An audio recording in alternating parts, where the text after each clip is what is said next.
Elle était underdog. Certains disaient qu'elle allait laver le sol. Finalement, son popotin n'a même pas touché une fois le sol. 50-45 aux yeux des 3 juges et aux yeux de la plupart des fans et des médias. Elle a juste dominé. En fait, Alric, c'est quoi? J'ai même pas envie de faire une intro. Ça fait trop longtemps qu'on s'est pas parlé. Comment tu vas? Salut mon Chris. Ouais, bah écoute, plaisir entièrement partagé. Ça manque les podcasts. C'est vrai que bah, il faut faire des choix et on était sur un gros objectif, donc on a décidé ensemble. Et c'est toi qui me l'as proposé même en premier de me libérer un petit peu de temps parce que ce camp était quand même important.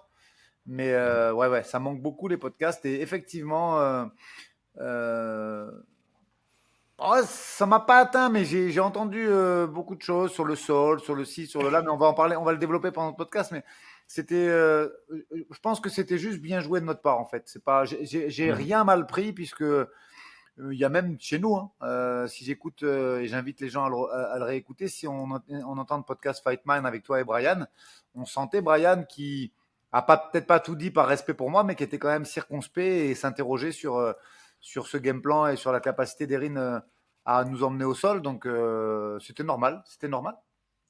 Ça fait partie des opinions et c'est toujours bien de, comme on dit un peu, bon, c'est mal poli, mais de fermer des bouches. Ça fait partie du jeu. On l'avait fait hein, pour baiser contre Bonfim. Donc voilà, Ben, on fait de ça fait l'analyse, partie du MMA. mon Chris, on fait de l'analyse. Donc il y a des trucs qu'on peut Mhm. analyser.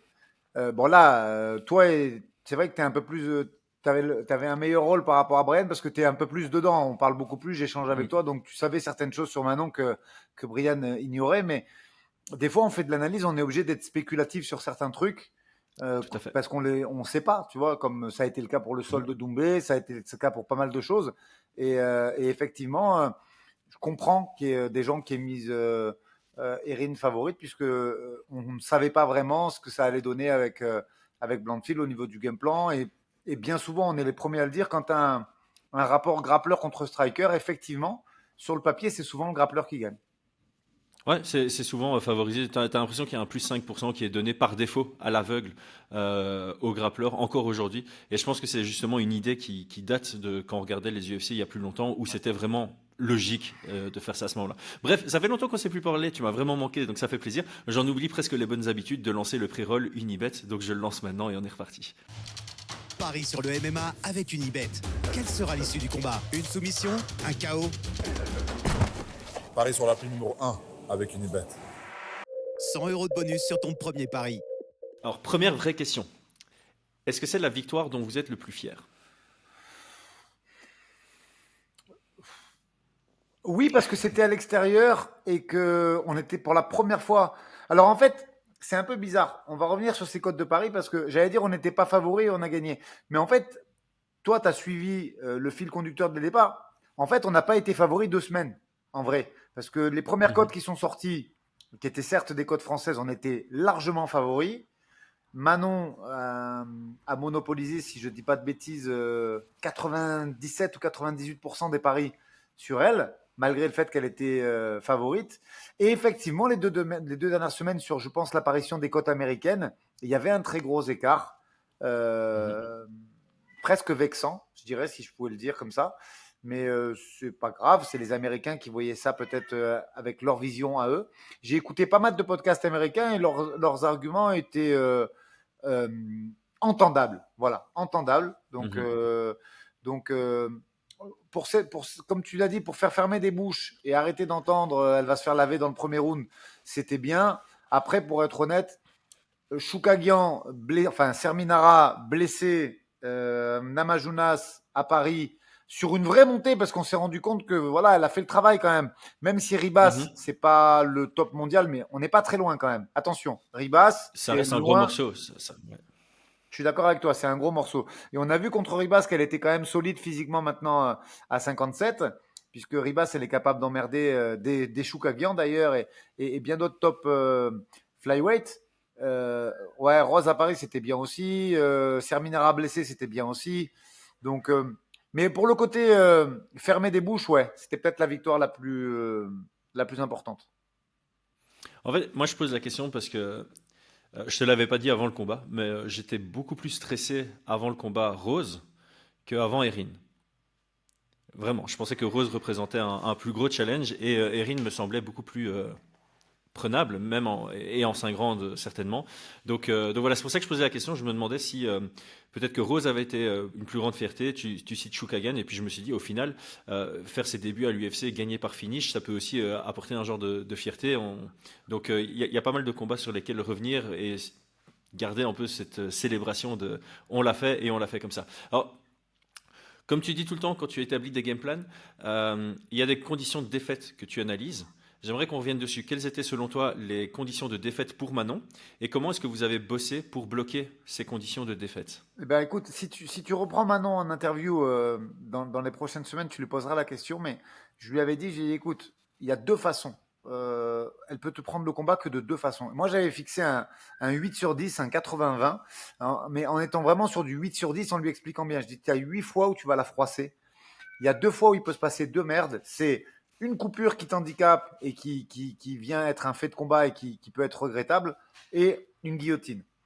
Parce que elle a une bonne guillotine, parce qu'elle l'avait déjà finalisé en combat là-dessus. Donc on a effectivement énormément travaillé les sorties de guillotine avec Flavio Peroba, avec Jean-Robert Monnier. C'est vraiment quelque chose qu'on avait beaucoup travaillé. Et j'anticipe ta prochaine question. J'ai eu la chance que la seule guillotine qui a eu lieu, ça se passait à même pas 1 mètre de moi. Donc du fait qu'elle pouvait réagir et me parler, j'étais pas du tout inquiet. Ok. On va juste faire une petite parenthèse parce que j'ai l'impression qu'elle est en train d'entraîner ses guillotines contre votre chat. Non, parce que je sais que les gens vont poser des questions en commentaire. On entend votre chat miauler en fond. Vous inquiétez pas, c'est juste, à mon avis, Ouais, je pense l'heure de manger ou un truc comme ça. ouais, il doit être content. Il y a Manon qui est avec moi à la maison, donc il doit être juste content de la voir. Il y a rien de grave, il n'y a pas de Ah, maltraitance animale. c'est ma voix, je pense que c'est ma voix. Elle est contente d'entendre ma voix. Et donc, ça, c'était les chemins de défaite ou les conditions de défaite Ouais. pour Manon. Euh, alors, à l'entraînement, comment est-ce que vous avez bossé ça? Bon, bosser, ne pas te faire cut, bah, tu sais pas vraiment de Non, ça bosser on peut ça. pas le Par contre, travailler. euh, vous aviez bossé des systèmes défensifs par rapport Ouais. aux guillotines avec Flavio, c'est ça? Ouais, et d'ailleurs j'en profite pour lui rendre vraiment hommage à Flavio parce qu'il arrive à faire des trucs que moi-même j'ai du mal à faire. Je m'explique un petit peu. Je me suis beaucoup retrouvé dans certaines interviews, notamment celle de Boris. Il y a une interview de Boris Johnson qui est assez intéressante quand il parle de Saladin, où il dit que Saladin n'arrive pas à faire de la technique et qu'il lui faisait faire des jeux à thème. Et pourquoi cette parole de Boris m'a beaucoup touché? Parce que avant d'intégrer Flavio dans l'équipe, et que ce soit avec moi direct ou avec Jerry, on avait du mal à faire ça à Manon.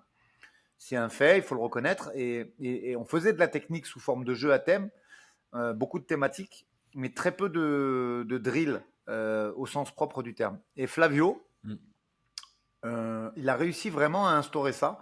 Et du coup, on pouvait rajouter 4-5 heures de technique dans la semaine, puisque le problème de ce que moi j'avais à proposer, c'est que si tu fais des jeux, ça demande de la réactivité, ça demande des efforts quand même, parce que c'est un jeu. T'en as un qui essaye de diriger une position, du coup, ça demande beaucoup d'énergie.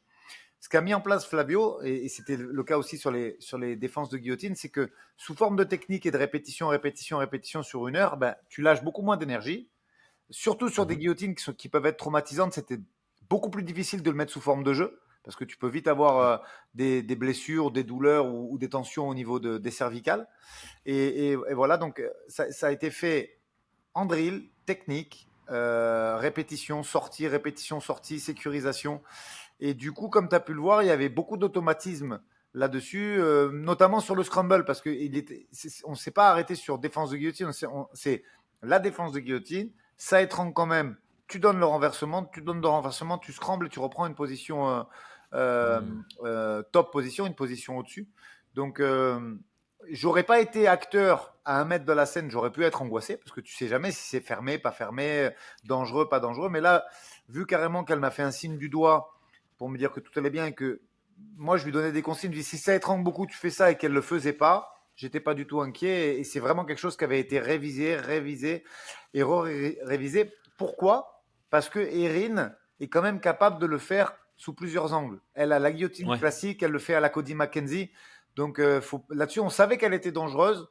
Et vraiment, même des fighters hommes, t'en as pas beaucoup. Souvent, ils ont la même guillotine qu'ils sont capables de faire. Et c'est un peu leur spécial, entre guillemets. Erin est capable de Mhm. jongler sur plusieurs. Donc, elle a un niveau technique là-dessus très abouti. Il y a un point intéressant parce qu'on est finalement on est dans le coach show, qu'on n'est pas juste dans une interview. On va faire le mix entre interview et coach show. Il y a quelque chose que tu dis qui me fait penser à Firas Zahabi. Firas Zahabi, dans un de ses vieux podcasts, et j'avais beaucoup apprécié, il avait dit si tu avais que deux choix en entraînement, de t'entraîner tous les jours à 80% ou de t'entraîner un jour sur deux à 120%, tout le monde va choisir tous les jours à 80%. Tu vas plus t'améliorer. Et j'aime bien ce que vous avez fait avec Flavio et ce que tu viens de dire. Quand tu fais des jeux qui demandent peut-être moins d'énergie, moins de pression, notamment pour défendre la guillotine, mais si tu veux travailler aussi ta défense de triangle, ça fonctionne aussi, moins de pression sur la nuque, mais des jeux où tu vas moins hard juste pour naturaliser les mouvements et puis intégrer tout cet arsenal technique dans des sparring, mais à moindre niveau, sera beaucoup plus intéressant que, comme tu le dis, faire que travailler ça en situation réelle où au final tu vas faire trois défenses et après ton entraînement il est fini parce que tu auras une pression sur ta nuque. Donc c'est un bon apport que tu amènes ici, que Boris avait aussi déjà amené, comme tu le dis, dans une interview. Et ça qui est intéressant, c'est que la réflexion en tant que coach évolue tout le temps. Donc là, grâce à ce camp d'entraînement, tu as découvert une nouvelle facette, une nouvelle façon d'entraîner des situations spécifiques qui peuvent être prenantes sur le corps. Donc ça, c'est très intéressant. Alors, on a parlé des conditions de défaite, évidemment, les chemins de victoire. Lesquels avais-tu visualisé et comment vous avez bossé pour assurer ces chemins de victoire pour Manon? Ben, tu sais, elle avait un game plan très libre. Très libre. J'ai reçu pas mal de louanges, hein, de compliments entre guillemets là-dessus. Après, ce qu'il faut bien comprendre, c'est que je vais m'en enlever un petit peu de ces louanges. Moi, je lui ai fait, en fait, pendant ce camp, on a travaillé des situations. Sur ma partie à moi, que j'ai gardée et que j'ai fait travailler à Manon de façon quasiment hebdomadaire, on a fait des situations. C'est-à-dire que pour moi, ce combat, je savais ce que Erin allait chercher. Je savais comment elle allait essayer d'amener Manon contre la cage et shooter. Et on l'a mis sur des scénarios euh, où elle pouvait boxer, où elle défendait la lutte et où elle-même faisait tomber. Et on reparlera de ça un petit peu après sur cet aspect-là. Euh, Honnêtement, Manon, elle pouvait gagner à la décision. Où on sait qu'Erin, elle avance très fort. Il pouvait y avoir un chaos parce qu'on sait qu'elle avance sur les coups et qu'elle aurait pu s'empaler. Euh, on n'a pas cherché autre chose. C'est vrai que le travail au sol faisait partie du truc parce que je pense que Manon est largement capable. Maintenant, et c'est bien de garder des petits mystères encore. Tu vois, on a la chance, elle a fait 7 combats à l'UFC et aujourd'hui, son niveau de sol, personne ne le connaît vraiment. Donc, je pense que c'est Mhm. important parce qu'il y a quand même des camps qui vont se faire. Il y a des entraîneurs qui vont réfléchir sur Manon. Et moi, ce que j'aime bien, c'est qu'on a réussi à brouiller beaucoup de pistes. Parce que tu regardes le combat de Maya et tu regardes le combat. Alors, on va mettre Kathleen de côté parce que tout le monde a compris maintenant qu'elle était blessée. Mais si tu regardes Mhm. Maya, Namajunas et Blankfield, tu as trois Manon. Alors, je dirais pas totalement différentes, mais quand même très différentes au niveau du footwork, très différentes au niveau des déplacements et très différentes au niveau des coups choisis. Ouais. Même s'il y a toujours ce jab qui est ultra récurrent maintenant, parce que Manon, c'est une boxeuse et elle utilise le karaté à des moments précis, mais la base reste de la boxe anglaise. Je suis content parce que tu regardes ces trois combats et tu peux pas te donner des bases parce que c'est vraiment trois Manon différentes et on a réussi vraiment à brouiller les pistes. Donc pour répondre à ta question, il y avait des chemins de victoire sur des situations sur lesquelles il fallait gagner, mais pour le reste, c'est Manon qui avait les cartes en main pour pouvoir faire ce qu'elle avait envie de faire à l'instant T. Ah, c'est bien d'avoir fait ça. C'est un peu go with the flow, aller avec le flow du combat, essayer de gérer la direction, mais travailler sur les scénarios les plus probables Exactement. du combat pour la mettre la plus à l'aise dans ces situations. Et au final, tu as fait confiance en ses compétences. Parce que là, toi, tu parlais de 80-20. Moi, j'avais estimé un 60-40. Hein. Le tweet est encore restant, donc je suis pas en train de réinventer une cote de Paris après le combat. C'est vraiment ce que j'avais donné. Euh, Par défaut, tu disais, OK, Manon, partout, elle est au-dessus. Il faut juste se garantir que dans toutes les situations un peu plus compliquées, elle ait, quoi qu'il arrive, les armes qui viennent naturellement à elle. Euh, Parlons de... Parce que tu as déjà émis le teasing qu'on allait parler de cette tentative d'amener au sol de Manon dans le premier round. Est-ce que c'était volontaire ou est-ce que c'est venu dans le courant du combat? Est-ce que c'est un fait de combat ou est-ce que vous aviez prévu de tenter une amenée au sol au premier round, peut-être pour marquer les esprits? Non, on en avait parlé. Je lui ai dit, si tu le sens pas, tu le fais pas. Juste avant, on est avec Miguel Haro et Jérôme Vollerin, et je lui ai dit, écoute, si tu le sens pas, tu le fais pas, mais si tu le sens, fais-le. Je vais te dire pourquoi en vraiment une phrase toute simple, hein. Euh, elle, sur les interviews, quand j'écoutais un petit peu son camp parler, et même, je le savais, on savait que c'était sa win condition, elle est venue jouer au chat et à la souris. Et elle, c'est le chat, Manon, c'est la souris, c'est la strikeuse avec la grappleuse. Imagine, demain matin, tu te mets dans une condition comme ça, tu prépares un de tes athlètes, tu dis, bah voilà, il faut casser la distance, il faut venir la chercher dans la poche pour pouvoir faire tomber. Et en fait, là, très rapidement dans le combat, c'est toi qui te fais lutter. Je pense que en termes de capital confiance, en termes de scénario et en termes de doute, c'était la meilleure chose à faire.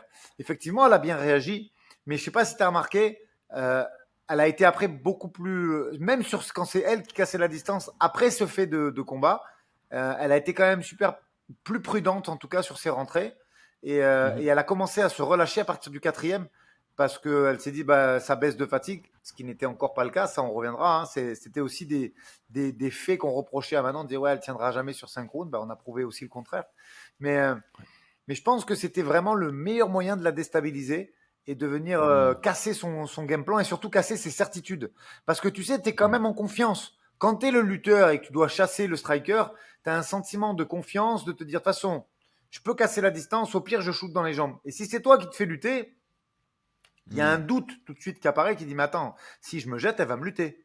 Je trouvais très important de venir casser cette dynamique et très rapidement dans le combat. Et d'ailleurs, ça a été prouvé dans le deuxième round où elle contre complètement une amenée au sol en amenant elle-même Erin au sol. Et puis par la suite, je pense que c'était dans le troisième round où elle la jette 2 fois comme si c'était comme si elle pesait 12 kilos et pas 60. Euh, alors, j'ai oublié de rebondir sur 2 éléments avant. Donc le premier, c'est, je ne sais pas si tu as revu le combat sur UFC Fight Ouais, Pass ou sur RMC. les deux. Il y a des tweets qui pop-up euh, au début de certains rounds. Et je pense que c'est au début du quatrième round, il y a un tweet qui m'avait fait plaisir, où je pense que c'est Ryan Frédéric qui avait tweeté que Manon est différente à chacun de ses combats, ce qui amène à penser qu'il y a une vraie préparation par rapport au profil adverse. Et je trouvais ça sympa parce que bon, nous, on est sur Fight Mind, donc on parle beaucoup game plan, et je trouvais ça chouette que quelqu'un d'international se rende compte qu'il y a un vrai travail de préparation par rapport au profil que vous allez affronter, qui est fait en amont. Et alors le deuxième point sur lequel j'aimerais rebondir, c'est parce que c'était ma préférence. Donc à la fin du podcast avec Brian, j'avais dit pronostic et préférence. Ma préférence était, bon, TKO quatrième round, on n'y est pas, mais j'avais dit sans montrer son sol, pour garder ce mystère. Et je trouve ça sympa en fait, euh, il y a le mystère du sol, mais en tout cas, il y a une question à laquelle on a une réponse maintenant, c'est que faut se lever tôt pour amener Manon au sol. Très très tôt. Mais elle Et lutte, donc ça, vraiment. Je veux dire, ouais. Manon, elle lutte et c'est pas depuis hier. Je veux dire, elle est avec moi depuis fin 2016, 2 fois par Mhm. jour, Chris. Euh, alors oui, elle a des facilités, mais elle travaille quoi. Fin 2016, ça fait quoi? Ça fait ça, on est sur 7 ans bientôt Ouais. de lutte quotidienne. Je veux dire, quand on dit qu'il faut 10 ans pour avoir une ceinture noire de jiu-jitsu, c'est vrai, mais on te parle d'un niveau de maîtrise. Quand tu arrives et que tu fais depuis 7 à 8 ans quelque chose 2 fois par jour, voire tous les jours, il y a un niveau de maîtrise qui est très important. Au niveau des tweets intéressants, c'était pas un tweet. Chris, il a déjà parlé, là je m'adresse à nos auditeurs, Chris a un mentor qui fait des podcasts, d'ailleurs pour lequel il faut payer, si je ne dis pas de bêtises, pour les écouter. En termes d'analyse, Chris, est-ce que tu peux nous redonner le nom? Jack Slack. Exactement. Et Jack Slack, il a fait Fais, un truc. fais gaffe parce qu'il y en avait 2, donc j'avais une chance sur 2 de dire Non, bien mais ou pas Jack, bien. j'ai pas pris de risque parce qu'on en parle. Toi, on parle souvent de Jack Slack ensemble, donc je savais que tu allais Ouais. répondre ça. Euh, il a fait un truc qui m'a presque affolé au début parce que je dis putain, il faut pas que ça tombe sur les oreilles d'Ariane. Il a fait une analyse de où Manon met les mains. Je t'invite à aller voir si celui-là t'avait échappé. On me l'a envoyé moi. Et en fait, il dit que Manon, c'est la meilleure lutteuse de la catégorie. Euh, Dérivée, tu vois. Il explique, il prend Valentina et même d'autres fighters, il explique quand, sur le bras-tête et en hanché qu'elles font l'erreur et il remontre Manon qui le fait contre Maya et qui met Mhm. le wizard et il explique l'importance du niveau technique et de ce qu'est capable de faire Manon. Pourquoi je te rebondis Bah, là-dessus? Oui, vas-y, dis-moi. ça a été repris aussi par Open Note Grappling que je suis sur Twitter et qui est incroyable. Et il avait aussi notifié la différence sur le head and arm throw qui est classique chez les femmes et beaucoup moins chez les hommes, en disant que l'ajustement que fait Manon est ultra quali. Ben, en fait, je te parle de ça pour rebondir sur son niveau technique. Pareil, tu vois, Mhm. il y a des fighters, même à l'UFC, qui font des erreurs sur le Wizard, puisqu'on on va pas développer un truc sur le Wizard, mais ce sera peut-être une occasion de le faire, soit ensemble, Mhm. soit avec Brian. Mais le Wizard, tu dois maintenir soit une pression sur l'épaule, soit une pression sur le coude. Et tu as beaucoup de fighters qui ne le font pas. C'est-à-dire que s'ils ne peuvent pas appuyer sur l'épaule parce que la hauteur, elle est trop importante, ben, il n'y a pas la pression sur le coude. Aujourd'hui, Manon, tout ce qu'elle fait, c'est d'un niveau technique hyper abouti. Alors, ok, je pense que ce sont des détails techniques qui échappent à 95, voire peut-être même 99% des gens qui regardent le MMA. Mais en tout cas, les experts passent pas à côté et ça fait Non. plaisir. C'est pas que le physique. Le physique, il est là, elle est costaud, elle est athlétique. Malgré tout, tu le sais très bien, on fait un cut inférieur à 3 kilos. Hein. Donc les gens qui s'inventent qu'elle est fatiguée, machin. Alors oui, quand on est déshydraté et qu'on n'a pas dormi de la nuit, en général, on n'a pas une tête au top du top. Hein. Manon, après, n'utilise pas d'artifice, elle y va nature, elle n'est pas maquillée, elle n'est pas pomponnée, hein, parce qu'on a d'autres choses à faire quand tu prépares une pesée. Mais c'est pas qu'un avantage physique, c'est pas un athlétisme, c'est vraiment qu'aujourd'hui, on est sur un niveau technique hyper abouti. Il y a Flavio qui me donne un coup de main là-dessus, il y a mes connaissances personnelles, il y a Christophe Midou et Jean-Robert Monnier qui sont des experts aussi du chain wrestling et du cage control. Et aujourd'hui, ce qu'on est capable de proposer, c'est pas une fille costaud qui force, non, c'est les détails, les mains, les doigts. Quand il faut mettre le pouce, elle met le pouce. Quand il faut pas le mettre, elle le met pas. S'il faut faire une tirade, elle fait la tirade. S'il faut écarter le coude, elle le fait. On est sur un niveau technique hyper abouti et aujourd'hui, bah, va falloir lever. Si tu veux out wrestling Manon, ça va être compliqué. Il faut. Je dis pas qu'elle peut pas prendre un takedown, puisqu'on sait très bien que même un champion olympique de lutte, bah, c'est judo, il peut tomber. Ça a été le cas contre Mera, parce que Mhm. c'est du MMA. Si les frappes touchent et que le timing est bon, tu tombes contre n'importe qui. Mais Mhm. du takedown facile, gratuit, impossible. C'est pas possible parce qu'aujourd'hui, elle a un niveau technique et une maîtrise physique qui est trop importante. Alors, pour parler justement de ce côté physique, parce que ça fait longtemps que j'ai envie de répondre un peu à tout ça. Donc aujourd'hui, le weight cut fait partie du MMA. Donc que les gens soient pour, que les gens soient contre, c'est une opinion. Et elle est valide. Ceux qui veulent abolir ça, c'est recevable comme argument. Maintenant, la réalité, c'est que ça existe. On ne peut pas critiquer un combattant d'être un weight bully. C'est pas le cas de Manon, mais de manière générale, je m'exprime. On peut pas critiquer quelqu'un d'être un weight bully. Ça fait partie de la vie du combattant. Ça fait partie de ses responsabilités. Tu réussis à cutter 15 kilos pour te donner un avantage, c'est toi qui le fais. Tant mieux. C'est un des avantages que tu réussis à prendre. Si tu t'entraînes 2 fois plus que les autres parce que tu t'entraînes plus intelligemment, c'est aussi un avantage que tu prends dans les règles du MMA. Donc aujourd'hui, on ne peut pas critiquer quelqu'un d'être un weight bully parce que bah, ton adversaire, en gros, il a aussi cette option-là. C'est une option qu'il a de cut un peu plus. Là où on peut critiquer un weight bully, c'est quelqu'un qui rate la pesée. Manon n'a jamais raté une pesée. Ça, c'est, voilà. J'avais juste envie de rebondir là-dessus parce qu'il y a des gens qui remettent ça, limite, il y a des gens qui remettent certaines victoires sur ouais, c'est parce qu'il est plus lourd que son adversaire. Bah, c'est une option qui lui est offerte, tout Mais simplement. je vais être très honnête avec toi, je suis pas sûr qu'elle était plus lourde qu'Erin. En plus, en plus. Très honnêtement, Et, très et en plus, objectivement. et en plus, plus lourd ne veut pas spécialement dire plus fort physiquement, parce que tu peux être plus léger que ton adversaire, mais avoir investi plus dans ta préparation physique que dans ta préparation technique, et par conséquent, bah, tu fais un choix. Encore une fois, tu fais un choix en tant que combattant qui va t'apporter des choses et qui va t'enlever d'autres choses, et sur base de ton style, bah, c'est un avantage ou pas, peu importe, peu importe.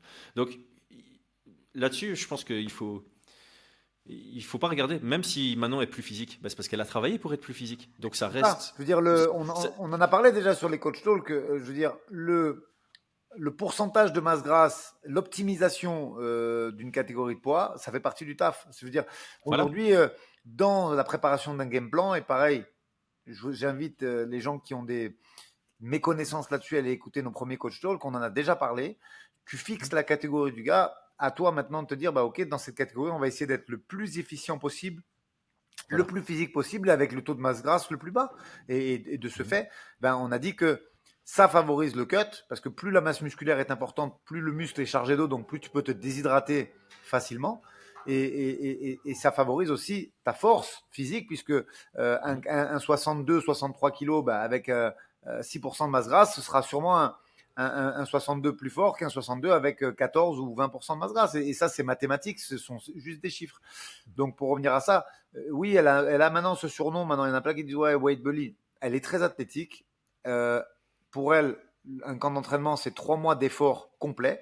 Donc, c'est vrai qu'on arrive à un pourcentage masse grasse assez bas et que pour la catégorie, je pense que très nettement, c'est la plus costaud de la catégorie et de très loin, puisque je trouve que l'avantage physique, je ne l'avais jamais croisé, Tayla Santos, qui a performé au PFL ce week-end, mais je pense qu'elle est quand même moins costaud que Manon, pour être vraiment honnête, parce que quand tu vois le combat contre Erin, et je ne parle pas de défense de lutte, parce que ça, c'est pas de la puissance, je parle de gabarit, je trouve qu'il y a moins d'écart quand même quand on voit le combat avec Manon. Ouais, c'est possible. Taylor, elle m'a fort impressionné là au PFL, donc c'est une victoire qui a bien vieilli pour Erin parce qu'elle a été très bonne, Taylor Santos au PFL. J'avais commenté le combat et franchement, c'est cool aussi de voir ça, de crédibiliser un peu le passé de l'adversaire précédente. Du coup, pour Manon, en fait, il faudrait pas. Enfin voilà, il faut changer Wade Bully en professionnalisme, Bully. Tu vois, c'est une bully parce elle approche le MMA de manière tellement professionnelle qu'elle peut tirer des avantages, que ce soit technique, que ce soit sur l'athlétisme. Ce ne sont pas des choses innées, ce sont des choses que vous avez travaillées. Bref, je ferme cette parenthèse parce qu'on ne va pas trop se concentrer sur le négatif, même si je pense que ça reste important de pouvoir répondre à ces critiques pour un peu remettre la baseline normalement. Est-ce que dans votre camp d'entraînement, il y a quelque chose sur lequel revenir qui peut être intéressant pour notre audience, sur la structure, l'accent sur lequel vous avez, euh, l'accent que vous avez mis sur certaines choses, je sais pas, peut-être quelques apprentissages, les partenaires d'entraînement qui ont été choisis.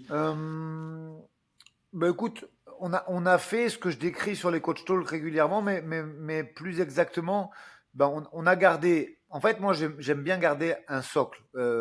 Et ce socle-là, c'est le même. Et ça ne changera jamais.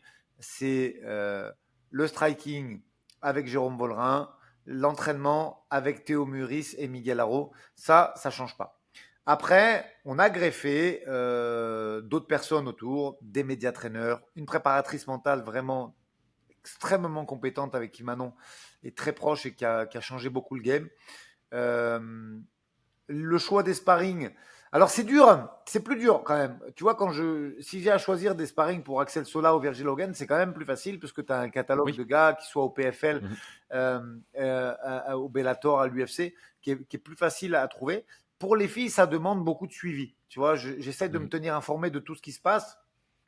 Et la sparring que j'avais choisi ce coup-ci, puisque en Europe, il y a, franchement, je vais être un petit peu critique, mais il y a 10 filles compétentes qui sont capables d'emmener Manon là où, sur le terrain dans lequel où je veux l'emmener.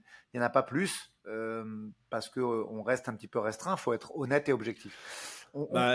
Attends, c'est pas une insulte. T'as Manon qui est aux portes du title shot à l'UFC. Ça me paraît logique qu'il n'y ait pas beaucoup de nanas en Europe qui soient capables de la mettre en difficulté. Sur le MMA, je te dis clairement aucune. Par contre, si tu choisis et que tu mixes avec de la mise en échec et tout, ça peut être. Il y a des trucs intéressants. Ouais. Là, j'avais envie d'une grosse lutteuse avec une base solide. Alors, j'ai tapé chez les 61 kilos parce qu'à 57, elles ne sont pas assez costauds, il faut être honnête. Et on a fait venir Cécilie Bolander. Alors, ce nom ne va parler à personne parce qu'elle a 3 ou 4-0 en pro. Mais très grosse base de judo avec des titres nationaux et internationaux en cadet. Vice-championne du monde d'IMAF. Et c'est la seule qui, pour moi, a mis en difficulté la petite Souza qui vient de passer pro au Brève et qui avait 16 ou 17-0 en amateur. Sur son 16 ou 17-0, elle a une décision vraiment tight et c'est contre Cécilie Bolander. Donc, moi, je l'avais déjà repéré aux IMAF. J'avais vu qu'il y avait une très grosse lutte. C'est une fille qui combat à 61, mais qui était une 66 naturelle en IMAF et qui est aux alentours des 72 kilos en poids de forme, en poids d'entraînement. Donc voilà, cette fois-ci, j'ai fait venir Cécilie qui venait de Norvège. Elle est venue avec nous presque 3 semaines. C'est le choix que j'avais fait parce que je trouvais que sa lutte se rapprochait de celle d'Erin. Je m'explique un petit peu. Elle faisait le hyptos et le petit fauchage externe que fait très bien Erin. En cage contrôle, pareil, ça travaillait sur les balayages, les hanchés et les descentes dans les jambes. Et je me suis dit, si elle défend sur Cécilie qui est à 71 kg, 72, ça défendra très facilement sur Blankfield. Donc c'était le choix que j'avais fait. Après, il y a Teresa Bleda aussi que j'aime bien, mais qu'on va pouvoir reprendre que dans quelques semaines parce qu'elle a été blessée, celle qui était à 61-57 à l'UFC aussi. Voilà, donc c'était choix des sparring, j'ai innové, mais pas pour rentrer forcément une nouvelle personne dans l'équipe, pour essayer de me rapprocher au plus près du style de Erin. Et bien évidemment, on dit qu'on ne doit pas dévoiler ce qui se passe en sparring, mais très rapidement dans le camp, puisqu'on était quoi, à 5-6 semaines de camp, avec la venue de Cécilie, j'ai vu que Manon répondait parfaitement bien à ce qu'on avait demandé et que ça se passait extrêmement bien, même sur une lutteuse de ce calibre. Donc, ouais, il y avait beaucoup de confiance dans cette stratégie. Et même pour Manon, tu vois, parce que même si maintenant, ça fait, ça fait quoi? Parce que là, elle passe à 12-1, mais il y a 2 combats de télé-réalité. Donc, ça fait 14 combats qu'on fait en pro ensemble. Et plus la carrière amateur, je pense qu'elle commence vraiment à avoir confiance en voire nos jugements, puisque toi-même, Chris, tu me donnes ton avis. Il y a Jérôme Vollerin, il y a Christophe Midou, et un ensemble d'acteurs dans cette équipe. Mais je pense que quand le game plan il marche bien très vite et lors des premiers sparring, bah, ça donne encore plus confiance dans ce qu'on a à travailler, quoi. Bien sûr, bien sûr. Et même si ça se passe mal, je pense que Manon a le mental de dire, OK, je vois où je dois être dans 6 semaines, je vais me donner à fond pour y arriver. Ça fait penser, j'avais balancé l'info pendant un live, mais ça fait penser à Gann aussi, hein, qui avait fait ça pour son camp d'entraînement contre Spivak, où il se faisait, enfin je ne vais pas dire aussi, mais il se faisait apparemment laver le sol par des judokas en début de camp, et en fin de camp, avant de combattre, ben, c'était plus du tout le cas. Donc il a vraiment eu cette vision en début de camp, genre, OK, c'est ce niveau-là que je dois atteindre, j'ai 12 semaines pour y arriver, il faut que je me donne à fond pour y arriver, et il avait vraiment ce mental de le faire. Manon, c'était encore mieux, parce que dès que Bolander est arrivé, bah, elle s'est sentie en confiance parce qu'elle avait déjà le niveau à ce moment-là qu'elle devait avoir pour le combat, et donc elle a pu encore prendre allez, une marche Ouais, d'avance, c'est une ça. marche, Prendre une vitesse confiance. d'avance. Et du coup, ça l'a même motivé pour continuer à bosser là-dessus, tu vois. Donc, non, C'est ça. à ce niveau-là, vraiment, ça s'est parfaitement bien passé. Ouais, c'est ça. En fait, tu as une motivation plus positive. Alors que dans le premier cas, c'est une motivation un peu négative. C'est si j'arrive pas là, je Je vais vais me perdre faire le combat. frotter, Donc c'est il ça. faut vraiment. Après, ça reste une motivation. Et je pense que beaucoup de combattants, ils ont une grosse motivation quand ils sont face au mur et qu'ils disent, OK, je dois. Bah, sinon, tu serais pas dans le top UFC, en fait, tout simplement. Parlons justement du combat maintenant. On a déjà parlé de la tentative d'amener au sol au premier round. Je voulais vraiment qu'on en discute sur ce podcast. Maintenant, est-ce qu'il y a quelque chose pendant le combat qui vous a surpris? Positivement ou négativement, genre je m'attendais pas à ce Franchement, qu'elle soit si forte là, ou justement je m'attendais pas à ce que ce soit aussi simple de dominer ce type d'échange. Manon, elle m'a dit juste, c'est pas pour être négatif, hein, c'est juste, je retransmets ce que m'a dit Manon. Elle m'a dit que c'était pas trop compliqué vraiment sur le cache control, mais ça m'étonnait pas plus que ça, parce que je te dis, moi, des fois pour montrer un truc à Manon, je fais avec elle, et vraiment, elle est extrêmement difficile à bouger contre la cage. Ça, je m'en doutais. Après, vraiment, Blankfield pour moi, ça m'a fait plaisir que Manon lui rende hommage sur le podcast de Ariel El Awani, parce que elle a dit Manon qu'elle serait sûrement championne un jour, et je le Hmm. pense aussi. Je veux dire, on l'a respecté, Erin. Oui, il y avait une grosse différence, et je te l'avais dit, Chris, hein, quand on a parlé du fight moi, je t'ai dit, elle va se faire rouler dessus. Et ça, tu peux en témoigner, puisque je sais même pas si on Ouais. n'enregistrait pas sur notre outil. On devrait enregistrer, mais en plus je recherchais dans notre conversation parce que je pensais que c'était par vocal, mais on s'était appelé pour Ouais. dire ça. Et Et je pense que sur cet appel-là, je t'avais aussi dit, je viens de revoir le combat contre Taylor Santos et Manon est ultra favorite. ben, sur ces arguments-là, c'était pas possible. Je veux dire, franchement, sur le cash control, on bosse ça depuis trop longtemps. Et c'est, comme je le dis, tu vois, c'est vraiment la spécialité, moi, que je mets en place dans mon équipe. Et quand je dis des fois, on est en 2032 sur le cash control, c'est pas hautain. C'est juste que c'est quelque chose qu'on travaille vraiment. Et pour moi, aujourd'hui, pour moi, c'est comme le jiu-jitsu brésilien. C'est-à-dire qu'il y a des techniques, ceinture bleue, ceinture violette, marron et noir. Et bien, sur le cash control et sur la façon de créer un scramble ou d'enchaîner ta lutte, c'est la même chose. Pour moi, il faut le classifier comme ça. Presque, il faudrait faire une discipline comme la lutte ou le judo où tu as des ceintures parce que c'est quelque chose d'important. Et Manon, elle est aboutie là-dessus. Elle connaît, elle sait, haut du corps, bas du corps, fauchage, ceinture, body lock, single leg. C'est des trucs, il n'y a rien d'instinctif, tout est calculé, elle sait parfaitement où mettre les mains. Donc, j'étais vraiment pas du tout inquiet là-dessus. Après, un combat, c'est un combat. On savait qu'Erin, regarde, à un moment, elle la touche au 5e sur un high kick, même si elle a bien encaissé, ça aurait pu moins bien se passer. Et je savais que c'était pas mal debout, même si c'était brouillon. Et je vais même te dire mieux, j'étais un peu craintif de ça. Beaucoup plus que de son sol et de sa lutte, parce que Manon, elle travaille avec des mecs super propres. Et tu vois, un Théo Muris, c'est abouti en boxe. C'est un garçon qui a peut-être 20 ou 30 combats de kickboxing. Il en est de même pour Miguel Haro, avant de faire du MMA, il a fait du karaté, il a fait la forme de karaté là où il se tapait au visage, là, je ne me rappelle plus comment elle s'appelle, mais il a fait ça contre des boxeurs avec un niveau mondial et ils ont comme point commun d'être super propres. Donc, quitte à échanger, je préfère qu'elle échange avec une Grasso ou une Shevchenko parce que ça va plus rappeler à Manon ce qu'elle vit au quotidien avec ses sparring, tu vois. Là, Erin, c'est dirty boxing un peu, mais pas dans le sens péjoratif, mais tu vois, il n'y a pas de suivi. C'est-à-dire que derrière un retrait de but, elle peut mettre un cross comme elle peut mettre un high kick et c'est peu académique, c'est un peu une orthodoxe, tu vois. Et ça, c'était une crainte. C'était une crainte quand même parce que j'ai pas ça pour reproduire à la salle. Exactement, c'est là-dessus que je voulais rebondir. C'est travailler avec des gens qui sont techniquement parfaits. Ça a un côté positif, mais ça peut être négatif dans certains combats quand tu fais justement face à quelqu'un qui est moins académique et tout aussi efficace. Parce que tout est une question d'habitude, je pense que si tu as l'habitude de travailler avec des gens techniques, dans un combat face à quelqu'un de technique, tu seras dans ta maison, tu seras dans ta zone de confort. Tu vas rencontrer quelqu'un qui est plus efficace, peu académique, qui fait n'importe quoi, mais qui touche. Ben, ça va te sortir un peu, tu seras dans une zone d'effort, tu seras dans une découverte et tu auras un temps d'adaptation nécessaire. Et un combat, c'est court, donc ton temps d'adaptation, il te sert peut-être à rien. Ça me fait penser en fait à Nassourdine contre Strickland. Nassourdine, il se réveille littéralement dans le 5e round parce que Strickland, tu as l'impression que c'est peu technique, etc. Tellement efficace, et je crois pas qu'au MMA Factory, en tout cas, il n'a pas pu préparer ce combat, puisque ça a été prévu 3-4 jours à l'avance. Ben, au MMA Factory, ça travaille propre. Et donc, il n'avait pas l'habitude d'avoir quelqu'un qui lui rentrait juste dans l'art et qui s'en foutait de sa distance et de son jab. Et ça l'a surpris et ça lui a mis plus de 20 minutes à faire les ajustements qui étaient nécessaires pour aller chercher un 5e round dans un état de fatigue conséquent. Et donc, effectivement, l'habitude est plus importante que la propreté, on va dire, technique, sauf si tu affrontes que des gens propres. Ok, on a fait le tour du combat. Maintenant, j'aimerais parler un tout petit peu de l'après-combat sur 2 angles. Alors, j'ai juste fait une petite parenthèse, parce que ça fait très longtemps, et là, je pense que c'est le bon moment, mais on va peut-être prévoir ça pour la semaine prochaine. J'avais fait un tweet par rapport à ça. Tu insistes sur 3 points à la Boxing Squad. Tu dis toujours, moi, il y a 3 éléments pour lesquels on reconnaît mes athlètes. C'est, je mets la priorité sur le footwork, le cage control et les scrambles. Et je pense que là, la performance d'Axel Sola contre Yunusov et la performance de Manon contre Erin, ça a mis ça en lumière. Et donc, j'aimerais qu'on fasse un autre podcast. Et dites-nous en commentaire si l'idée vous plaît, sur pourquoi et comment est-ce que tu as pensé à ça. Comment est-ce que tu as pensé à te dire, OK, je vais mettre ça en avant maintenant pour que dans 3-4 ans, ça fasse la différence à très haut niveau.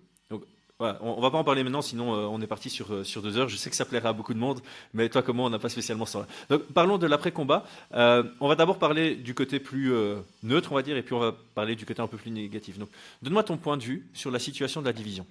Ben écoute, il y a un combat qui va être calibré, je pense, sur septembre, vraisemblablement, même si les chances peuvent changer, mais parce qu'on parle peut-être de... En fait, il y a un gros événement dans la nouvelle salle là, qu'ils appellent le Dôme, je crois, la Sphère. La pardon. Sphère. Et sur cet événement, pour le moment, il y aurait la finale du The Ultimate Fighter, donc Shevchenko-Grasso. Je pense qu'aujourd'hui, on peut spéculer là-dessus à 90%. Pourquoi je dis pas 99? Parce qu'il parle éventuellement d'un retour de Conor aussi pendant cet événement et qui serait pas impossible, même si moi j'y crois moyen. Donc, aujourd'hui, je vais carrément aller faire un scoop pour Fight Mind. Il n'y a rien qui est fait avec l'UFC. Ils ont été très, très agréablement surpris. Et même, moi, je vais même dire un peu plus. Je pense même qu'ils ont eu les boules de la victoire de Manon. Et du coup, il y a des possibilités qui s'offrent à Manon. Au moment vraiment où je parle aujourd'hui, il n'y a rien qui est fait. Mais il y a la possibilité de faire un fight d'attente. Il y a la possibilité d'être backup sur l'événement de la ceinture. Donc, on va réfléchir à ça dans les semaines à venir. On va voir ce que l'UFC nous propose de façon formelle et manuscrite, on va dire. Mais il y a ce combat. Voilà. Moi, Manon, elle veut être active et je la suis. Le côté backup ne me dérange pas puisque ça permet d'être actif même si tu ne combats pas. C'est ce que j'allais dire. Tu prépares un combat. Et puis, du coup, tu te mets dans un game plan et surtout, tu as la chance d'être sur place et de voir les filles combattre en live et tout. Le côté backup me plaît. Après, s'ils proposent un gros truc sur Paris, pourquoi pas. tu vois, même si je t'avoue que le côté backup me plairait bien. Pareil, c'est pas du Ouais. tout officiel au moment où on se parle. Donc la division est bloquée, mais j'ai envie de te dire, c'est pas trop long, quoi. Si c'est août-septembre et qu'il n'y a pas de blessure, ben voilà. Dans le cas où il y a une blessure, je pense qu'ils ont été suffisamment surpris agréablement par la performance de Manon pour mettre un intérimaire à Manon. Vraiment, parce Mhm. que c'est quand même le but. Une ceinture intérimaire, elle vient s'il y a une blessure. Ils savent que la catégorie a été bloquée pendant des mois et des mois. À partir de là, il y a blessure au mois de septembre. Je pense que fin d'année, dans tous les cas, je pense que fin d'année, on peut voir Manon pour une ceinture intérimaire ou la vraie ceinture. Et s'il y a backup derrière et que ça permet à Manon d'être concentré, de faire un camp, et qui plus est d'être rémunéré pour faire le poids, voire même, attends, il peut y avoir un miracle, hein, il peut y avoir une blessure ou un truc comme ça. Je pense que Ouais. c'est le scénario qui nous plairait bien. Et au final, sur une division qui est archi bloquée, en termes de temporalité, on souffre pas trop, tu vois. Sur des choix comme ça, Mhm. c'est pas mal. Je me dis que quoi qu'il arrive, c'est vrai que ça aurait pu être sympa d'être à Paris. Maintenant, moi, je pense que je serai à Paris, mais pas forcément pour Manon. On en parlera en off. Est-ce que je peux donner mon avis sur la situation parce que Ouais, ça bien rejoint un sûr. peu le tien. Moi, je pense sincèrement que la meilleure option, c'est le backup pour plusieurs raisons. Donc, s'il y a une blessure, bah, elle a le title shot. En plus de ça, elle a le title shot en se préparant à être au poids. Donc il n'y a pas de, tu vois, il y a pas de ah mais j'ai été prévenu 3 semaines à l'avance et ça a été dur pour moi de faire le cut. Mais non, parce qu'en fait tu dois le faire pour avoir la prime. Ce que les gens doivent comprendre, c'est quand tu es backup, on te paye si tu fais le poids. Si tu fais Exactement. pas le poids, tu reçois pas cette prime. Zéro. C'est pas le moins 20% de non, c'est 0 ou 100% si tu fais le poids. Donc elle doit se préparer pour faire le poids. C'est un training camp où tu te concentres sur deux profils, donc c'est pas optimal à 100%, mais au moins voilà, tu commences déjà à te préparer pour Mais les c'est deux. pareil pour les deux Donc au si au final. final, C'est pareil pour les deux. c'est S'il ça, y a, s'il y a une surprise de Manon derrière, ben, elles ne se sont pas préparées pour Manon. Donc je me dis que c'est assez équitable à ce niveau-là, tu vois. exactement. Et en plus de ça, ben, au final, si tu es juste backup, tu fais le poids et t'as pas le combat, mais que tu arrives à, bon, ça, c'est les termes de contrat, je sais pas si c'est faisable, mais tu dis ok, je suis backup à la condition aussi que j'ai le title shot derrière Ah ben, contre la t'as vainqueur. vu, aujourd'hui sur. Tu sais, aujourd'hui, il faut raisonner comme en droit. En droit français, tu réagis par rapport à la jurisprudence, c'est-à-dire c'est ce qui s'est déjà produit. On va pas revenir très loin, mais si je dis pas de sottises, on avait Volca, backup de Oliveira Marachaev, et c'est Volca qui a Non, eu. non, non, Ah oui, dis-moi. justement, justement. Donc il y a un cas qui va à l'encontre de ça et il y a un cas qui va s'aligner à ça. Donc le cas qui va à l'encontre de ça, c'est la revanche Makhachev Charles Oliveira, c'était Gamrot le C'est backup. vrai, Et au c'est vrai. final, ils ont pas pris Gamrot, ils ont pris Volka. Par contre, Colby Covington était backup pour la trilogie Edwards Ousmane et derrière il a pris Edwards. Mais Donc dans un cas, Volca sur ouais. celui d'Abu Dhabi, il était backup aussi, puisque je l'ai vu, moi, faire le poids. Ben, il a eu le combat en fait. Donc il a remplacé le backup. Donc ça Mais c'était non, bizarre. non, sur le premier Oliveira Ah, le Marachaev, il est premier. backup et il a le Oui, fight après quand même. Je suis d'accord exact, avec toi, exact. il y a eu pour l'instant 2 fois où c'est avéré véridique et une fois effectivement C'est ça. où Gamrot. Mais après, est-ce que j'ai pas eu l'impression que Gamrot a annoncé qu'il avait le title shot derrière. Donc est-ce que c'était un backup, mais uniquement pour sécuriser l'affrontement et parce que Ouais, Volca, tu vois, je veux dire, Volca pouvait pas faire le poids à ce moment-là. ouais. Tu vois, mais j'ai pas eu Je pense que l'impression, c'est en ça. tout cas, parce que moi je le suis sur les réseaux sociaux, Gamrot, et j'ai pas eu l'impression qu'il a annoncé derrière obtenir un title shot. Tu vois, donc est-ce que c'était un backup Voilà. plutôt sécurité? Maintenant, Ouais. les deux C'était fois juste où sécuritaire, je pense. voilà, les 2 fois où on a dit c'est le backup qui fait le title shot, où la Dana l'a annoncé, ça s'est avéré vrai. C'est-à-dire que Mhm. ce soit Colby ou que ce soit Volka sur le premier fight à Abu Dhabi, Ouais. Islam Oliveira, ils ont eu le title shot derrière. Donc j'ai Ouais. envie de te dire, de toute façon c'est marqué dans le contrat là-dessus. Et puis il faut être honnête, tu vois, l'UFC nous a rendu le chemin difficile, mais il respecte Manon de par les Mhm. contrats qu'il lui propose, que ce soit en sponsoring et tout ce qui va avec. Il faut être très honnête là-dessus. J'aime pas avoir un œil que critique. Oui, il y a des choses. On peut toujours faire mieux partout. Euh, mais moi, j'annonce que Manon est respectée par l'UFC et c'est surtout le sentiment. Le plus important pour moi, c'est ce que ressentent mes athlètes et c'est ce qu'elle Ouais, ressent aussi. Tu vois, donc bien sûr. je vais pas aller contre ça. Ce serait mentir et cracher dans la soupe. Manon a le Ouais. respect de l'UFC et je pense qu'aujourd'hui, ils ont pris conscience que. Je pense vraiment que les Américains ils pensaient que Blanfield allait passer. Je te jure. Bah, c'est ce qu'indiquent les codes de Paris, hein. Au Et, final, les codes de Paris, ça reflète toujours un peu la pensée générale, on va dire. et je pense que là, ils ont pris conscience qu'il y a un gros problème là. Je pense vraiment que Mm. le surnom de Manon là, il va changer. C'est plus c'est Big Problem là. C'est plus de Big parce que là, je l'ai vu la tête qu'il faisait. J'ai recroisé Hunter après l'événement. Je pense qu'ils ont pris conscience là que il y avait match. Je pense. Moi, je le dis depuis le combat de Maya. On me prend pour un fou. Je dis qu'elle est au-dessus de Valentina. Alors on me dit ouais, elle va se faire finir par un tel. Là, j'ai encore lu des oui, mais si c'est Grasso, c'est pas pareil. Ce sera pareil, vous le verrez. Mais en tout cas, les Américains, ils ont compris, en tout cas, au moins qu'il y avait match. Et je pense Exact. vraiment que le côté. Si Manon est backup, c'est sûr et certain, elle aura le titre. Je veux dire, tu peux pas derrière te dire, bah alors on fait un barber, machin. Non, je pense vraiment Mais que. c'est ça, en fait. En fait, la pire chose, et Manon ne le fera jamais, la pire chose, c'est être 100% inactif, parce que là, il pourrait y avoir quelqu'un Bien qui sûr. vient avec un argument quelconque. Si elle est backup, tu vois, c'est une aide à l'UFC d'être backup, donc c'est un argument qui se rajoute aux multiples arguments que tu as déjà d'être la numéro 1 pour le prochain combat pour le titre. Donc j'aime bien cette idée de backup, parce que s'il y en a une qui se blesse, bah, elle l'a en septembre. Moi aussi, j'aime S'il y en bien. a aucune qui se blesse, S'il y en a aucune qui se blesse, elle a déjà fait un camp à se préparer pour les deux profils. Alors c'est pas optimal, mais elle prend déjà une avance sur les deux autres Ouais, puis et t'es sur principalement sur place, tu les sur vois. celle qui gagne. T'es sur place, tu les vois Voilà. combattre en vrai, il y a un ascendant psychologique qui peut se créer. Je pense que c'est intéressant et on verra après ce que propose l'UFC. Tu sais, on n'a jamais rien caché à notre communauté Fight Mind. On sait que l'UFC, s'il décide autrement, bah, t'as pas trop le choix. Cela étant, je pense que non, je pense que c'est des choses qui vont se décanter dans les semaines à venir, mais on peut très nettement y croire. Ouais, c'est ça. Et en fait, je trouve que cette option backup, il y a que du positif à ça. Quasi pas de négatif. En plus, tu es payé pour faire le poids. Donc au final, tu fais le poids pour rien. C'est jamais pour rien, puisque tu as de l'argent qui rentre. C'est toujours nécessaire pour quelqu'un qui gagne, dont sa source de revenus principale, c'est le combat. C'est ça. Et au final, ouais, la deuxième option qui me semble viable, c'est bon, bah, s'il faut être active, il faut qu'il y ait une ceinture en jeu. Il faut qu'il y ait C'est la ça. ceinture Après, moi, intérim je en te dis jeu. la vérité, Chris. Hein, le combat, moi, le match-up de Barber, aucun, je suis très confiant. Voilà. Je, Mm.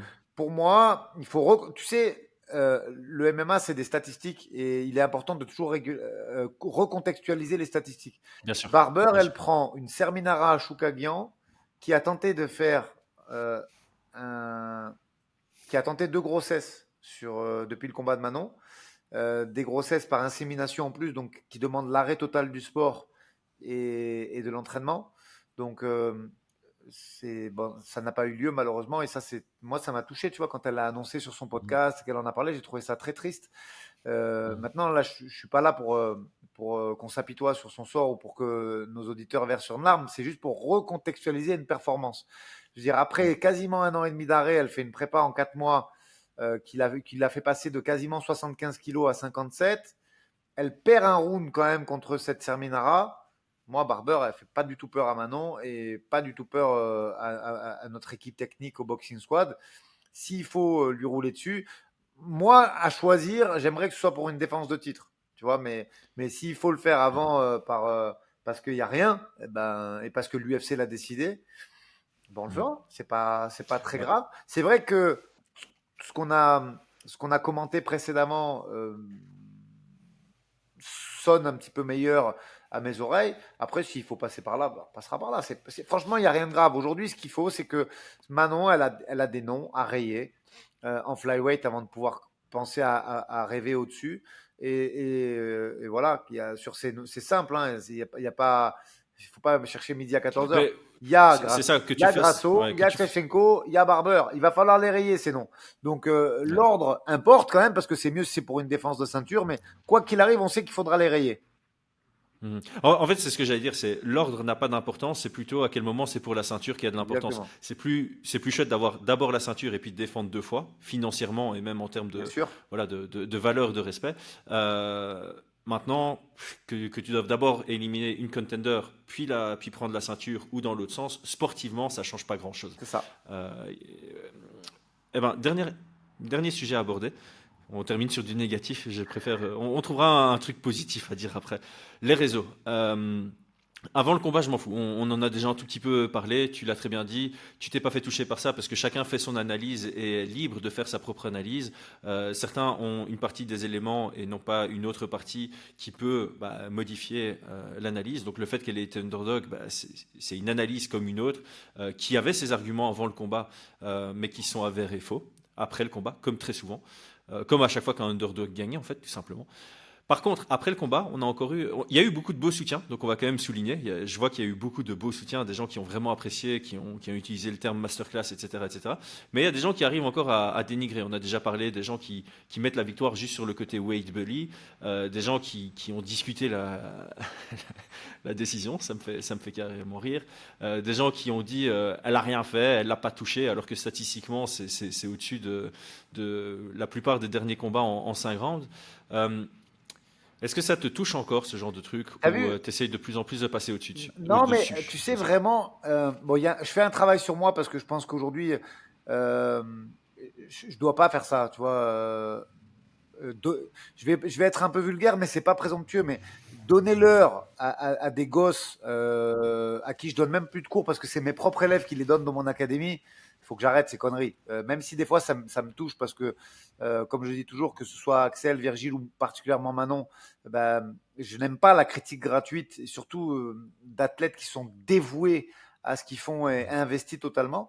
Euh, mais en fait, j'ai de moins en moins à le faire parce que même si l'envie me prenait et que je travaille là-dessus, je me rends compte maintenant que quand un mec a émis un avis négatif, il y a tout de suite une communauté de soutien qui recadre le mec. Et ça fait plaisir parce que moi, pourquoi ça m'arrivait de péter un câble sur les réseaux? Parce qu'il n'y avait rien. Il y avait une parole, un tacle, un venin qui était lâché comme ça et que personne ne répondait.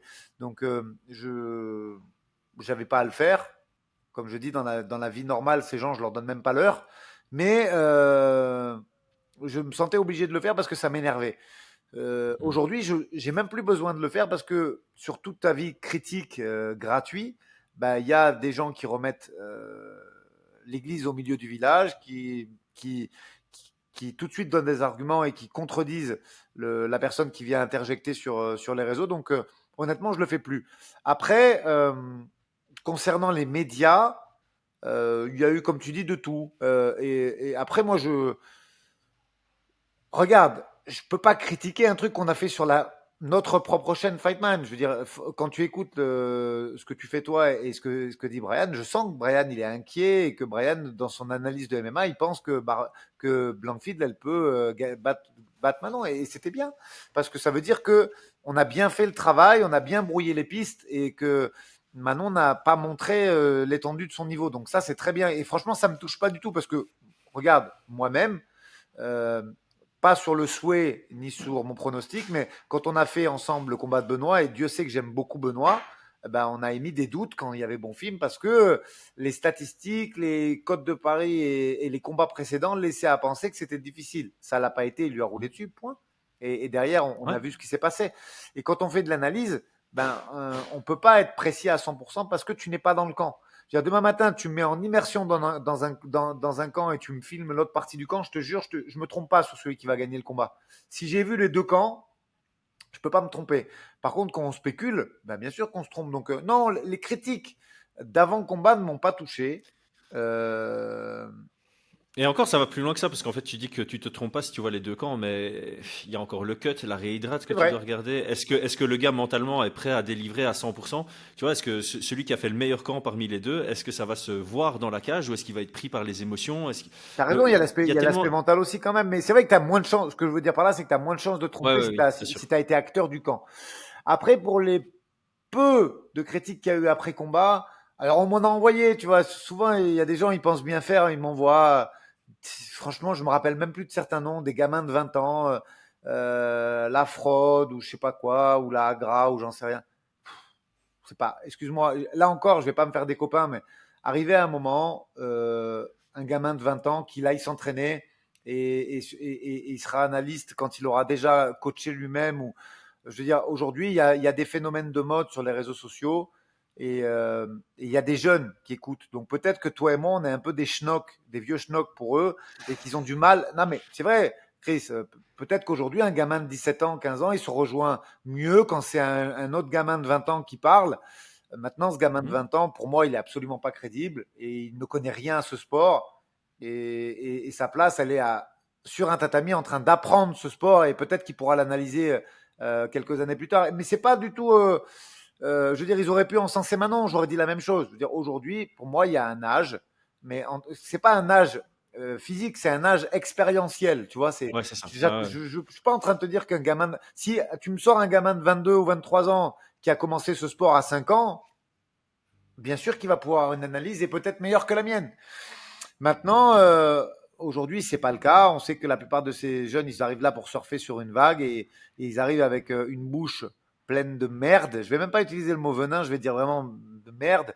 Et ça plaît parce que c'est un peu dans la culture aujourd'hui des jeunes en France. Ils aiment bien les tacles, les dramas et autres trucs comme ça. Mais non, vraiment, ça m'atteint de moins en moins puisque il y a 5 ans, il y avait peut-être 80% des gens qui me prenaient pour un fou.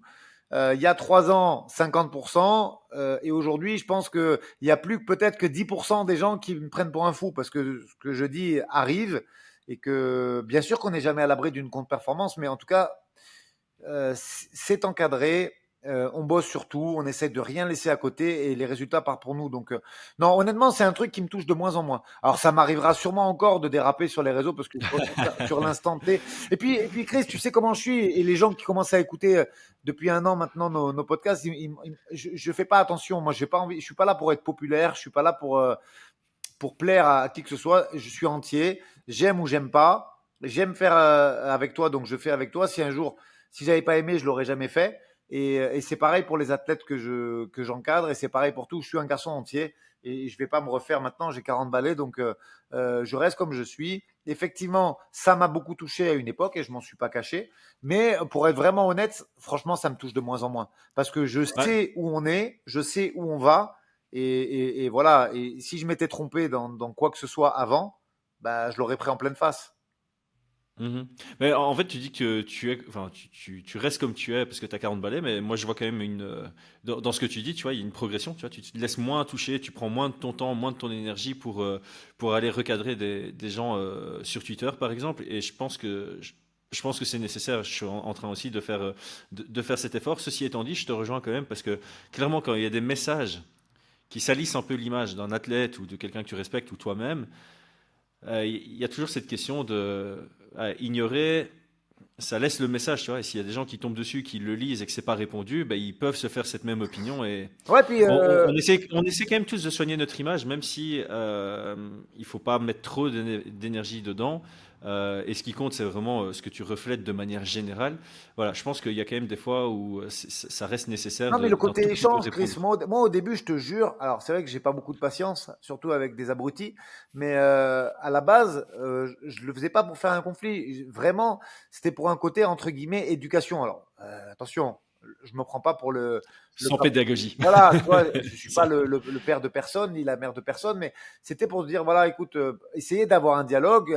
Tu sais, des fois, tu as 10 minutes dans une journée entre deux entraînements, un truc, voilà, tu es sur Twitter, tu essaies d'échanger avec la communauté, et je le faisais vraiment au départ dans un souci plutôt positif. Aujourd'hui, je me suis rendu compte que c'est pas possible. Il y a des idées reçues, il y a des gens qui, quoi qu'il arrive, dénigreront toujours le MMA féminin. Et si c'est pas le MMA féminin, c'est le fait que je ne suis pas supporter de Virgil Hogan parce qu'on n'a pas les mêmes origines ethniques, ou je suis pas supporter d'Axel Sola parce que c'est un. Alors j'ai lu des trucs, Chris, je sais même pas les répéter, mais un Babtou, je sais pas quoi. Voilà, aujourd'hui il y a des trucs. En fait, tu peux rien faire. Il faut pas. J'essaye d'échanger avec les gens qui me demandent des trucs. Des fois, je reçois des messages. Ils me disent qu'est-ce que tu as pensé de ça, qu'est-ce que tu pourrais faire mieux. Et ça, j'échange et je réponds avec grand plaisir, que ce soit à mes questions Instagram ou que ce soit quand on fait des Aldric et vous. J'essaie de répondre de la façon la plus naturelle possible. Mais je pense que l'échange, il peut aller que avec les gens qui ont une envie d'échanger. avec ceux qui ont déjà Exact. une opinion déjà faite et qu'elle soit raciste, misogyne ou bien pire, bah, avec ces gens-là, tu peux pas échanger. Effectivement, j'essaye quand même de maîtriser un peu plus mes sorties sur Twitter, même si elles m'ont rendu célèbre, hein, ces punchlines de Twitter. Mais non, non, Ouais, après, est-ce la raison pour laquelle tu as envie d'être célèbre? Je pense pas. Je non, pense que tu préfères non, être non, célèbre. Enfin, être célèbre. Je sais que t'as pas envie d'être célèbre, mais tu préfères être connu ou réputé pour ta qualité de coach et tes connaissances c'est en ça. MMA. Et donc, c'est ça qu'il faut évidemment mettre le plus en avant. Parce que si tu mets ça plus en avant, ben, tu vas être tout simplement connu plus pour ça. Est-ce que, bon, j'avais dit qu'on finirait le podcast plutôt sur une note positive. Donc, il y a des fois où j'arrive à faire deux choses à la fois. J'ai réussi à t'écouter, à t'entendre et à réfléchir à comment finir positivement. Vous avez pris une semaine à New York. Comment ça s'est passé? Est-ce que ça fait du bien? Ça fait du bien de prendre une Écoute, semaine de pause. de toute façon, il fallait que je reste un petit peu aux États-Unis pour entendre l'UFC sur la suite de Manon. Donc, il y avait un côté pro quand même. Ouais. Ariel Euh, Elwani. Ouais. il y avait, ouais, C'est très chouette qu'elle soit passée là. Ouais. il y avait un côté pro obligatoire, puisqu'en plus, on a raté la conférence de presse d'après-combat parce qu'il y avait un contrôle à faire sur Ouais. le cubitus et le radius. Mais ça a fait du bien. Après, si j'avais pas eu des obligations pro, vu qu'il y avait le camp de Virgile qui combat le 18 avril, je sais pas si je serais resté, mais le fait est que ça m'a fait quand même du bien, tu vois, pour repartir, parce que là, on repart fort. Il y a Virgil Hogan qui fait la ceinture du Ares, il y a Sofiane Boukishou qui fait un. Si son adversaire fait le poids. Si son adversaire fait le poids, mais je pense qu'il va faire le poids là. Non, désolé. Non, j'aurais pas dû faire cette Non, pique. non, non, mais en plus, Je vais pas la couper au montage. Je le fais avec une touche d'humour, hein, non, bien faut pas sûr. le couper. Et puis Ne- on a ne- dit rien, mais en plus, j'ai eu Fernand Lopez ce matin, il m'a confirmé que tout allait bien pour son adversaire. Donc il y a Virgile qui fait la ceinture d'Arès, il y a Sofiane Boukishou qui fait un gros choc franco-français à Lille la première semaine de mai. Ouais, c'est ça, première semaine de mai. Euh, Début en MMA de Raphaël Tronchet, donc un gros choc. Il a beaucoup de hype. Juste. Il a beaucoup de hype, donc ça aussi c'est un gros combat. Il y a Axel Sola qui va défendre sa ceinture du Ares aussi. Donc voilà, Ah, ok. il y a un, C'est- ouais, il y a un gros gala à Nice le 25 mai aussi où je vais avoir 13 combattants sur la carte. Donc il y a beaucoup de travail quand même. Cela étant, c'est du positif, quoi. Je veux dire, en début d'année, Ouais. j'ai mis un petit message, j'ai parlé de ceintures qui manquaient pour compléter la collection. Jusqu'ici, tout va bien. On avance pas à pas. Entre le moment où j'ai fait le poste et maintenant, bah, on a déjà récupéré une d'Ares. Et j'espère que d'ici la fin de l'année, il y en aura encore au moins deux autres. Ce serait pas mal. Une deuxième ceinture d'Ares et une ceinture de l'UFC pour terminer l'année. Je pense qu'on sera pas mal, mon Chris. On pourra mourir tranquille après.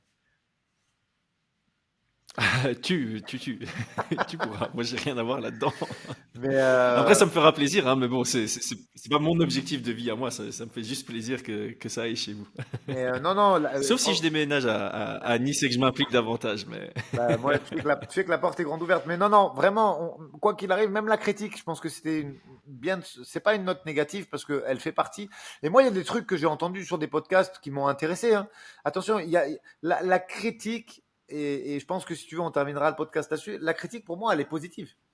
C'est le manque de respect qui m'énerve en fait et qui me fait péter un câble et qui fait que. j'aime bien la nuance que tu fais. Ben oui, parce Voilà. que je veux dire, aujourd'hui, moi-même, euh, j'ai revu le combat une dizaine de fois. Manon, pas encore. Elle finit ses vacances tranquilles et on va le revoir. Et bien sûr qu'il y a des trucs qu'on aurait pu encore mieux faire. Même si honnêtement, Toujours. je sais pas, il doit y avoir peut-être 74, 75 momentum pendant ce combat. Et je pense que Manon, elle en gagne 74. Il y a toujours, même tu vois, le moment où elle prend ce high kick, ben, on aurait pu mieux faire. Et puis il y en a d'autres où on aurait pu encore mieux faire parce qu'elle les a gagnés, mais elle aurait pu les gagner encore mieux. Il y a toujours. Donc si tu veux savoir, j'ai déjà écrit à peu près Bien sûr. une quinzaine de pages sur le combat qu'on reverra avec Manon instant par instant. Et on peut encore largement, largement faire mieux. La marge de progression de Manon, elle est énorme encore, même si elle commence à avoir Mhm. un panel technique très abouti. Et c'est pour ça que je dis, moi, des fois, il y a des podcasts qui me confortent dans certains axes de travail. La critique, elle est toujours très bien. Pour moi, elle est très bien prise, la critique. Et surtout quand c'est une critique constructive avec des échanges compétents. Maintenant, quand j'entends fraude ou machin ou cela, c'est même pas une critique. Là, on parle d'abrutis qui aboient ou qui miaulent et c'est pas des gens qui savent s'exprimer. Donc ça ne m'intéresse pas et je prends beaucoup de recul là-dessus. Mais s'il vous plaît, messieurs, et c'est vrai que pour être totalement honnête, c'est plus l'international qui m'intéresse aujourd'hui. Les podcasts français, pour être vraiment honnête, comme d'habitude avec les gens qui nous écoutent et avec toi, j'en écoute pas beaucoup. Très peu. Après, c'est vrai que sur des podcasts brésiliens et américains, il y a des critiques, mais elles m'intéressent. Elles permettent de me conforter dans certains choix, elles permettent de me conforter sur certains axes de travail. Donc non, la critique en elle-même, elle est super intéressante. Après, le manque de respect et les tacles, ça c'est vrai que je laisse moins passer, mais non, non, la critique est positive. Vraiment, moi je le prends comme Ouais. tel et j'aime entendre des arguments et des doutes sur certaines analyses parce que ça me permet de me conforter sur certains choix que je fais. Ouais, c'est ça. En fait, la critique, tant qu'elle est construite et respectueuse, elle est bienvenue parce que, en plus, ça permet de, voilà, comme tu dis, soit de se rassurer sur certains éléments, soit même de découvrir des nouveaux axes de travail. Alors, j'aimerais juste, on va terminer le podcast là-dessus parce que c'est très long. Euh, Tu disais que tu avais pris des notes, 15 pages sur le combat de Manon. Et j'aime bien le fait que tu le dises pour deux raisons. Donc la première raison, c'est ça montre une nouvelle fois, tu l'as déjà montré maintes et maintes fois dans les coach shows, qu'il y a un énorme travail derrière chacun de tes athlètes. Et le deuxième point, c'est parce que au niveau où vous êtes maintenant avec Manon, tu sais que les adversaires vont faire ce même travail. Et le fait que tu le fasses, ça te permet vraiment de bloquer tout le travail en amont que les autres coachs peuvent faire. Donc, à moins que eux voient quelque chose que toi tu n'as pas vu, tu te garantis un peu de fermer les ouvertures possibles. Donc, c'est un travail qui est nécessaire pour plein de raisons différentes, surtout à ce niveau-là. Ouais, puis on l'a déjà dit, l'important sur l'orientation du prochain combat, c'est de savoir de quel côté ils vont vouloir nous prendre. Donc, avant même de penser à ta win condition à toi, et ça c'est une règle d'or et on n'en parle pas, on n'en parlera jamais assez dans Fightman, même si on l'a déjà fait à maintes et maintes reprises. Je veux essayer de comprendre où ils veulent essayer de nous prendre Mm. pour mieux faire ma stratégie derrière. Donc c'est pour ça que ça nécessite ce boulot en amont et ces 15 pages, elles seront... Alors je vais pas emmerder Manon avec les 15 pages, mais je vais les synthétiser, on va les ramener sur des faits plus identifiables en vidéo et on va bosser dessus. Je pense qu'elle va reprendre l'entraînement d'ici une dizaine, voire une quinzaine de jours. Et voilà, on va bosser dessus tout de suite. Et ça fait un lien avec ce que Eric Nixik avait dit sur l'interview qu'on a sur Fight Minds, où lui aussi prépare sur base de ce qu'il anticipe du camp adverse. Et c'est la réalité du sport aujourd'hui. C'était bien de pouvoir en parler sur ce coach show qu'on clôture maintenant. Donc merci à tous. Attends. Merci à toi d'abord pour le temps accordé. Ça m'a vraiment fait plaisir. Ça faisait super longtemps. On va essayer d'en refaire. Donc comme ça, tout le monde sait, on va essayer de refaire un deuxième coach talk cette semaine. Et abonnez-vous pour ceux qui ne sont pas encore abonnés. Et merci pour la force à tout le monde. Ciao, ciao. Merci à tous.